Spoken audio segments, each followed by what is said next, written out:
বাজারে চালের দাম ফের বাড়তে আলু পেঁয়াজের স্বস্তি ফেরেনি, সবজির দামও চড়া। বেড়েছে মুরগি, ডিম ও মাছের দামও। সব মিলিয়ে নিত্যপণ্যের দরদাম এখনও রয়ে গেছে ঊর্ধ্বমুখী। ছুটির দিনে রাজধানীর কারওয়ান বাজার ঘুরে এমন চিত্র দেখা গেছে। আওয়ামী লীগ সরকারের পতনের পর নিত্যপণ্যের বাজারে স্বস্তি ফিরবে এমন প্রত্যাশা ছিল সাধারণ মানুষের। তবে অন্তর্বর্তী সরকারের দায়িত্ব গ্রহণের 2 মাসেও কমেনি নিত্যপণ্যের দাম। বছর 50-52 এরকম আছিল, এবার 60 টাকা, আমার 58 টাকা কিনাই পড়ে। এই সপ্তাহে আলুর দাম অনেক বেশি। যে জায়গায় আমরা আপনার কিনা বলতে হলো আপনার 3200 টাকা বস্তা, এই জায়গায় এখন আপনার 3280।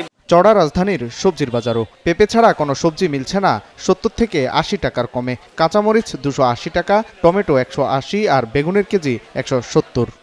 মানুষের ক্রয় সীমা, খাওয়ার কোনো উপায় নাই। মানুষ শাক সবজিতে ভাত, 4টে ভাত একক তো খাইতে পারে না। সাধারণ মানুষ, কিন্তু বড় লোক, তাকে তো টাকা আছে, হাজার কোটি টাকা আছে, তাকে কোনো সমস্যা নেই।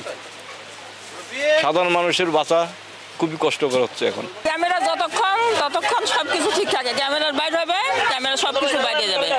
আপনাদের নিম্নবিত্ত মানুষের পক্ষে সম্ভব না সবজি কিনে খাওয়ার। দ্বিগুণ সব কিছুতে দাম।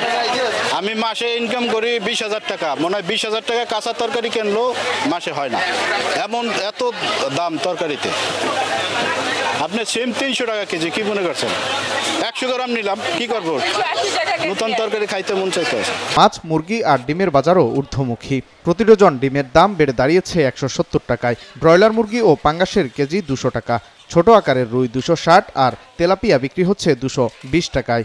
রুই নিছি আর আমরা চিংড়ি নিছি, দাম বেশি 1800, ট্যাংরা হচ্ছে 1100, অনেক বেশি। সোনালিটা নিলাম 300 করে আর ব্রয়লারটা 200। এর কমে হচ্ছে না, সব জায়গাতেই আর কি একটা সিন্ডিকেটের মতো চলে, সেম প্রাইস, ওনারা কমে আর কি ছাড়ছে না।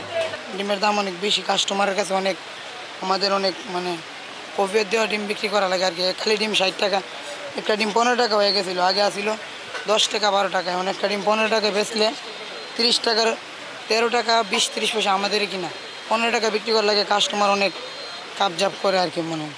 গেল কয়েক সপ্তাহে চালসহ বেড়েছে বেশ কিছু পণ্যের দাম।